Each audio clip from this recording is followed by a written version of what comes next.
그 다음에 이와 같은 것으로서 명어천지도의 차로민지고 천지의 도를 밝히셔서 천하의 백성들을 살피시니 고로 시흥신물이다. 그러므로 이에 신물이 흥했다. 신물이 일어났다. 이제 이것은 하도 낙서에 관한 이야기입니다. 뒤에 가면 설명이 나올 텐데요. 여기서 신물이라는 건 하도와 낙서를 싣고 나왔다고 하는 뭐 용마와 거북, 신귀, 용마와 신귀에 관한 이야기인데 이것은 뭐 차차로 다 설명이 있을 겁니다. 이것으로서 백성들 앞에 쓰이게 하니, 이전민용하니 성인이 2차 제게 이 신명 기독부 반복되는 것이죠. 이와 같이 재개하여, 이와 같이 자신을 정화하여, 리하여 신명으로서 그 덕을 보여드렸다. 펼치셨다. 이런 뜻입니다. 이러한 고로 하포 위지곤 벽호 위지견 이 뒤에는 이제 이것이 이렇게 해서 구체적으로 점을 치는 행위 안에서의 신비로움을 설명하고 있는 것입니다. 한번 닫히는 것은 곤이고 한번 열리는 것은 건이요. 그래서 일합 일벽 닫히고 열리면 위지변이다. 변한다. 왕래불궁은 위지통이다 라고 했는데요. 이것은 이 50개의 시초를 가지고 설시하는 것에 대한 설명입니다. 이때 중요한 것들을 설명하는 것이죠. 무엇이냐면 64개와 50개의 시초 사이의 관계이기도 합니다. 64개라는 건 건과 곤을 문호로 삼는다고 했습니다. 건과 곤으로부터 모든 64개가 비롯되는 것이죠. 64괴가 괴수로는 64개의 괴지만 건괴와 곤괴로부터 다 이루어지는 것이고요. 그리고 이제 여기서부터 중요한 것은 사시의 변화를 상징하는 그 사시직괴, 소위 괴기설에서 말하는 12소식괴, 건괴가 건사지월에 해당하고 곤괴가 10월 상달에 해당하며 그 사이의 모든 10달들을 그 10개의 괴로 채우지 않습니까?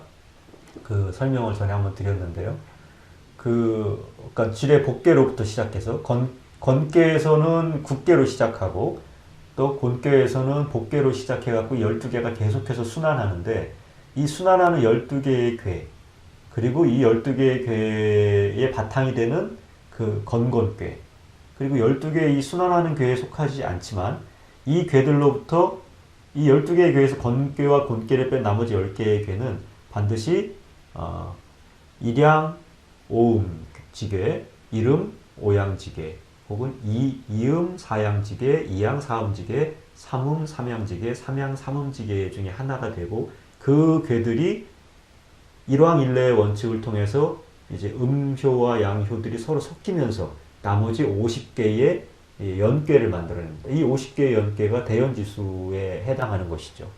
이때 이 사시직괴에도 해당하지 않고 50개의 연괴에도 해당하지 않는 두 개의 괴가 출몰합니다. 이것이 소위 말하면 재윤직괴인데 이게 뇌산소가와 풍택중북괴입니다.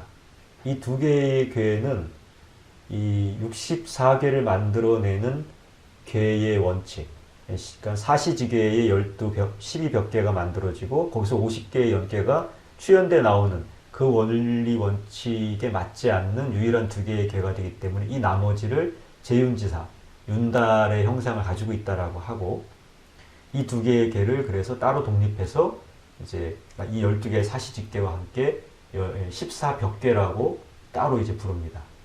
그래서 이 14벽계와 50연계가 하나의 체계를 이루되 서로 이렇게 서로 다른 층을 갖죠. 이것을 통해 가지고 이제 우리가 그 괴를 얻고 또 효변을 얻는 것입니다.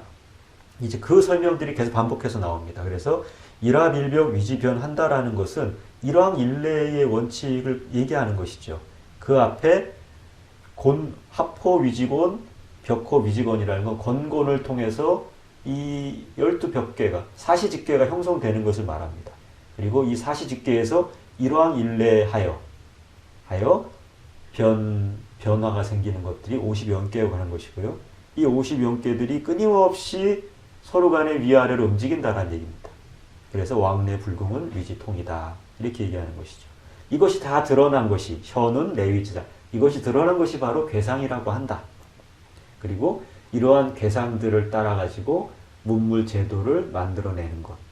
괴상에 나와 있는 그 괴사들을 통해서 우리가 행위를 하게 되니까요. 그런 것을 내위직이라고 하고, 또한 제2용지, 그리하여 마름하여 쓴다라는 것, 매번 마름한다라는 건 치수에 맞게 재단한다는 뜻이니까요.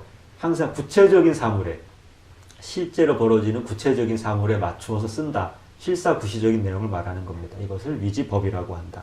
그리하여 이용출입 미남용지, 그것을 모든 천하의 백성들에게 다 쓰이게 하니, 이 천하의 백성들이 괴를 뽑는 행위를 통해서, 괴변을 통해서 나와 있는 그 결과값을 가지고 실제로는 모든 천하의 백성들에게 쓰일 수 있게 하니, 이것이 바로 신령합니다.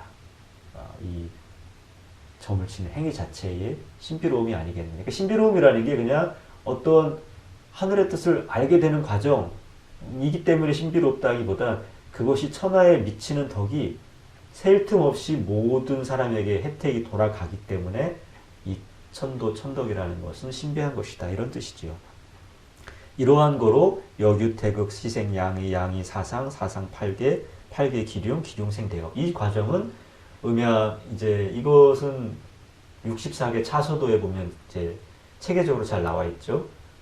역의 단계에서 태극, 음양을 거쳐 사상 8개, 64개로 가는 그 과정을 말하는 것이고, 이 과정이 단순히 그렇게 어떤 음양의 분화의 과정만 보여주는 게 아니라 실제로는 그것을 통해서, 그 안의 변화를 통해서 천지 만물의 모든 변화를 담거나 그것을 실제 이 천하지 대업에 적용할 수 있다. 즉 문명의 문물 제도를 만들고 적용하는 데까지 그 범위가 넓어진다는 뜻입니다. 시고 법상 막대오 천지 변통 막대오 사시 현상 조명 막대오 1월이라 했는데, 이것은 앞에 설명드렸던 것과 같은 내용입니다. 다시 말해서 법상이 막대오 천지 하는 것은 건곤괴의 그 중요함을 말하는 것이죠. 큰 것은 천지 말한 것이었고, 그것은 건곤괴의 상이니까요. 변통 막대오 사시, 변하고 통하는 것은 사시 말하는 것이 없다라는 것은 사시직계의 변화를 말하는 겁니다. 그래서 일양이 내복한 동짓달의 복괴로부터 계속해서 일양이 계속 올라오고, 다시 그것이 건사지월의 건괴에서부터 그 다음 5월이 되면 이름이 생기면서 그것이 계속 이제 10월 상달의 곤괴에 이르기까지 끊임없이 변화하면서 서로 상통하는 것, 이렇게 해서 12월을 상징하게 되는 것, 이것이 변통 막대오 사시에 해당하죠. 그리고 아까 말씀드린 것처럼 이러한 변화와 그 변화로부터 일왕일례하여 추연해낸 50개의 연계 안에 포함되지 않는 두 개의 그 나머지 윤계에 해당하는 것, 이것이 감계와 립계를, 그러니까 6교에서의 감계와 립계는 8교에서의 감계와 립계의 상을 그대로 확대시킨 것입니다. 그래서 대감과 대리라고 하고, 그 모습을 갖추고 있는 것이 소가중부 두 개의 괴인데, 이것을 현상저명 막대오 1월이라고 합니다. 네. 그래서 현상저명이 막대오 1월이라는 것은 그 윤괴에 해당하는 대과중부다 라고 말씀드릴 수 있겠습니다. 그래서 이 50연괴라는 건 이 12월을 상징하는 12직계들이 계속 일왕일례하는 원칙에 의해서 만들어지는 것이죠. 그래서 숭고히 막대오 부기, 그래서 아주 높이어 숭상할 수 있는 것은 부기만한 것이 없다라고 하는 것, 천지에 계속해서 펼쳐져 나가는 그 변화 현상 자체를 말하는 것이죠. 부기라는 것은 이제 그러한 것인데, 이것은 50연계를 상징하는 겁니다. 이 50연계는 끊임없이 음효와 양효가 일왕일례하면서 새로운 궤들을 만들어내는 것이니까요. 그걸 통해서 비물하고 치용하여 입성기한다 라는 것이 되는 것이죠. 이것들이 64개 전체를 형성하고 있는 것이니까요. 그래서 이런 것으로서 천하의 이로움을 행하는 것은 성인에 비할 바가 없다, 성인에 비견할 자가 없다는 뜻이죠. 그래서 그 깊숙한 것을 탐색해내고, 그 깊은 것을 끄집어내고, 저 멀리 있는 것, 것을 끌어와서 천하의 기륭들을 다 정해낸다. 천하에 벌어지고 있는 모든 일들이 무엇이 길하고 무엇이 흉한 것인지를 다 확정을 해낸다. 이런 행위, 이런 것들을 할 수 있는 것. 그리하여 천하의 모든 일들을 힘쓰고 힘써서 이뤄내는 것에는, 여기서 말하는 시귀라는 것은 시초점과 이제 그 거북점을 말하는 것인데, 결국은 이 전사의 행위 자체를 말하는 것입니다.